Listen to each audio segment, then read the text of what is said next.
Aleppo is arguably one of Syria's most important cities, not only because of its size, but because of its strategic location close to Turkey, from where arms and militants have freely flowed for years. Now, that vital route has been cut off to militants, and the city is on the brink of liberation. Russia and Syria talk of amnesty for those who surrender, separate safe passages out for both militants and civilians, and humanitarian aid. For those who have asked repeatedly for the fall of President Assad, this will certainly be a major loss.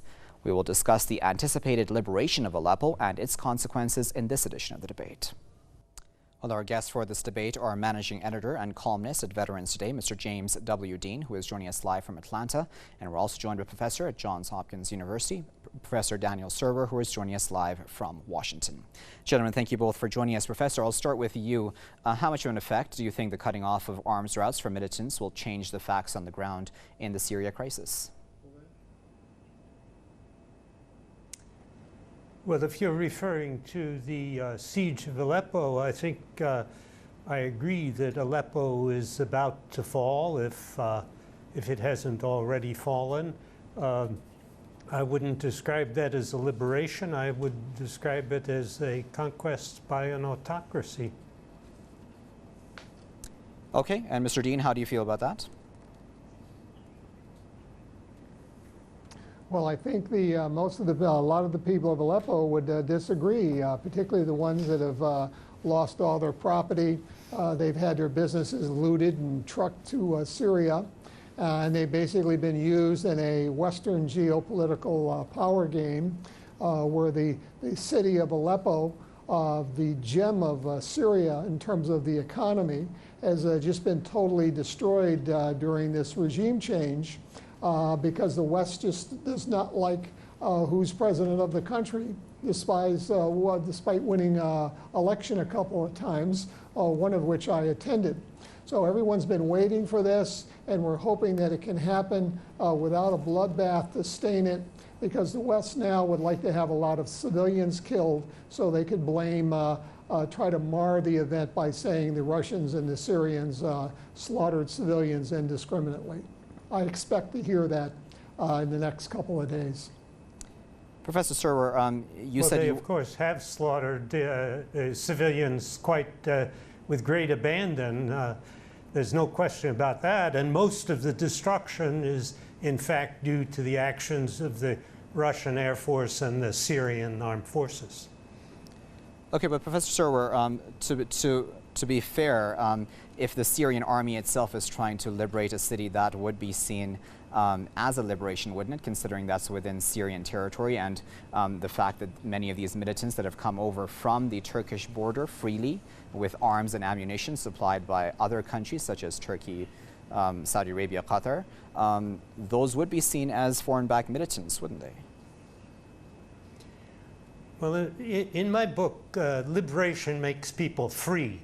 When you take a city in a military assault in your own country, that doesn't sound like liberation to me. That sounds like domination and autocracy, which is being reimposed. There have been no free and fair elections in Syria, and Mr. Dean knows that well. Okay, so Mr. Dean, an army taking over its own country's city, how do you feel about that? Well, the country's under assault, and I was there in 2014. I was in Homs on election day and traveled to about 5 polling places. We interviewed quite a number of people, and we saw the people there. They weren't about to change a leader in wartime. Assad, of course, he's got opposition, and the opposition did run a couple of candidates, but Assad basically was synonymous with the army, and they knew that Assad and the army had kept the country from being carved up by the Western supporters of the terrorists, and they knew what was going to happen if these jihadis were put over them. So they weren't about to vote Assad out of office, and that's not a rigged election. That would be like having voted Roosevelt out of office in World War II. It just never would have happened. So we're hopefully thinking that this will stop the killing, and the peace talks will finally go on, and a lot of these jihadis will melt away. And unfortunately, they'll probably be going and get recruited to go somewhere else and start murdering and pillaging and robbing and raping in some other country that the West has decided to employ their services. Okay, Professor Surwer, I'm sure you have a come back to that, but just hold on to your thoughts. I just want to go to our viewer comments. Our viewers are taking part in this conversation. Let's listen to those comments, and we'll be right back. Good. Hopefully the Syrian army will be able to restore some normalcy and peace to the people of Aleppo. Well done. Syrian army kill all Takfiri terrorists and take back all lands from them for the future of Syrians. The sooner this war ends, the better for the Syrian people. God bless Syria. Strong, resilient, blessed country. What about the women and children of eastern Aleppo? What will they do? I don't understand. Someone please explain. Liberation of Aleppo is the second last nail on Takfiri, Salafi and Wahhabi-minded terrorists backed by Saudi Arabia, Qatar, Turkey, Israel and the United States. May Allah keep Syria safe from terrorism and their masters.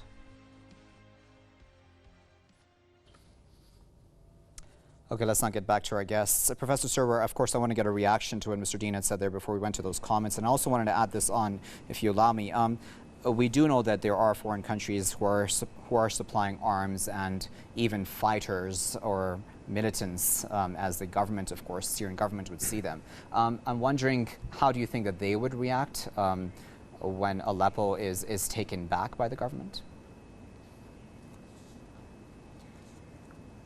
First of all, it's important to understand that the United States has been fighting jihadis in Syria in a very serious way. It's been attacking the Islamic State. It's now trying to make arrangements with Russia to focus attacks on Jabhat al-Nusra.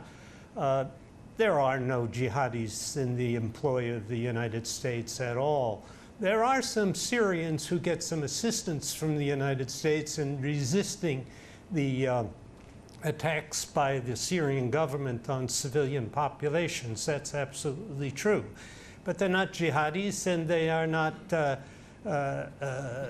terrorists. They're people who have taken up arms against an unjust dictatorship, and they're seen as freedom fighters in the United States. And seems to me that people in Iran should be thinking about that and whether they are on the right side. Okay, so Mr. Dean, I want to get your reaction to that, because we have seen American weapons ending up in the hands of what Professor Surwer would call jihadis or terrorists, militants, whatever you want to term them.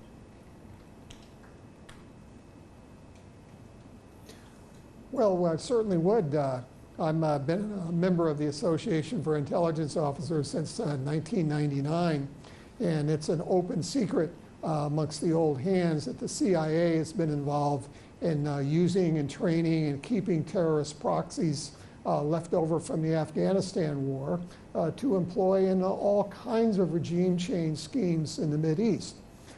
We even have the training camps, the Chechens in the Pansiki Gorge in Georgia is still operational. They have training facilities that they're even using U.S. contractors to provide supplies to. This is a huge scandal, which the U.S. media is staying away from 100%. But it's no secret inside the intelligence community. Those of us that basically worked during the Cold War, when we had a real adversary and we weren't manufacturing them now. So there's a lot of us that would like to see this out in the open. We would like to see their forces defeated. And we also want everyone that was exposed in supporting terrorism to have to pay the price they should under international law for doing so. Okay, so Professor Surwer, it all comes back down to one issue, doesn't it? Because Syria from the get-go, as well as Syria's allies, have asked that the Syrian people lead any process to decide who should lead their country and what kind of a government they should have in office. And I'm wondering, do you think that's something that the United States, Saudi Arabia, Turkey, Qatar, all these countries are willing to accept? Because they haven't seemingly yet accepted that. No, I think they do accept that. I think that's what they want to see happen, and they're convinced that it cannot happen with Bashar al-Assad in power. I would underline also your question about armaments for the jihadis. If you count the armaments the jihadis have, I would say they have at least as many Iranian and Syrian government weapons as they have weapons from the United States. I mean, that doesn't lead me to accuse Iran or the Syrian government of arming them. There's obviously an enormous traffic in weapons in Syria, and it's a mistake to blame the United States or the coalition for weapons that happen to end up in the hands of jihadis. Most of the weapons in their hands are not from the United States or from its coalition partners.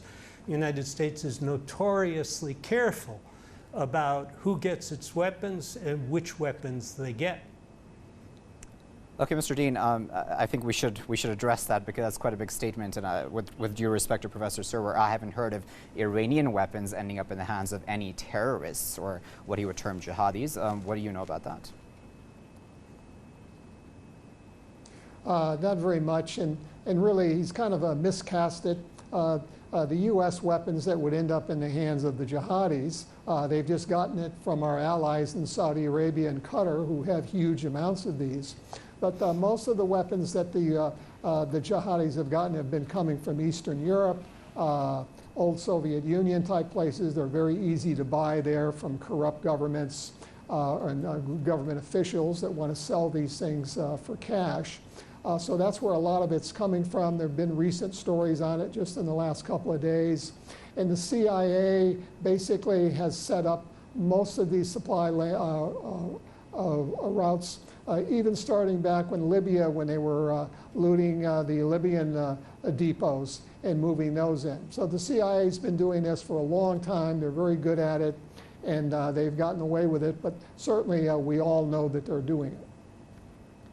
Okay, Professor Surwer, I don't want to change the topic too much, but I do want to ask, you know, when President Assad says that he's opened up 3 corridors for civilians to be able to leave Aleppo safely, and secondly, a 4th corridor is opened up for militants who surrender to be able to leave safely as well, and humanitarian aid is supposed to go in, and the United Nations wants to cooperate with the Syrian government in providing humanitarian aid to eastern Aleppo, where the militants had control. I'm wondering, all of the above doesn't seem like a government which, a dictatorship. I mean, as in, you know, the descriptions of President Assad just don't parallel with what his actions are when it comes to Aleppo: humanitarian aid, safe passage for civilians, even amnesty for militants.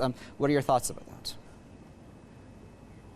Well, I recommend that you ask the UN what percentage of its requests to deliver humanitarian assistance throughout Syria have been approved by the Syrian government. It's a very low percentage. I'm not familiar with some of the most recent offers that you're talking about in Aleppo, but the record is absolutely clear for the last 4.5, 5 years. There is no willingness on the part of the government in Damascus to allow a serious flow of humanitarian assistance into areas it regards as in opposition hands. And the hospitals, the schools, and other public facilities have been systematically targeted not only by the Russians, but also by the Syrian government. This is a horrendous series of attacks against civilians for which there will someday be some sort of accountability, but for the moment, it won't be possible. The regime has the upper hand. I doubt there'll be a political settlement because the regime has really no interest in one at this point. Okay, so Professor Serwer, if we want accountability for civilian deaths, what about accountability at the hands of the US-led coalition, which claims to be fighting Daesh, which has admitted it has killed innocent civilians as well in airstrikes? Absolutely, it has admitted that. It has paid compensation in some cases. The United States is not perfect about acknowledging its killing of civilians, but it is a lot better than a lot of the other belligerents in Syria today. Look, there's no question but that the Syrian government has attacked its own population massively, and for many years now. There has to be some accountability for that.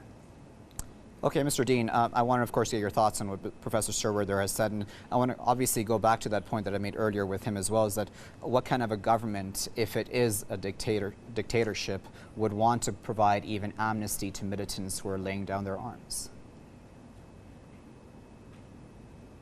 This is a government that knows something about maintaining the morale of its troops, without which you can't fight. And the troops don't want to have their lives wasted needlessly. So they're allowing to let these jihadis, and some of them are guilty of ruthless crimes that they've committed in Aleppo, walk free. And they can cross over to Turkey. They'll be welcome in Saudi Arabia and be staying in a 5-star hotel until they find another throat-cutting job for them. Because they want to get them out. They want to save whatever housing that hasn't been destroyed already.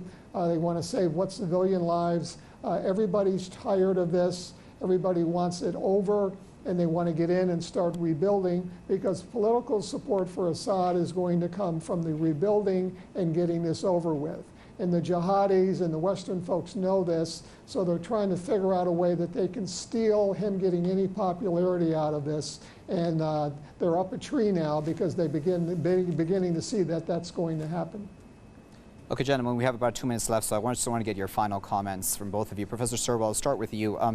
Do you think that liberation or conquest, as you called it, of Aleppo and other major important strategic cities across Syria will encourage peace talks to go forward?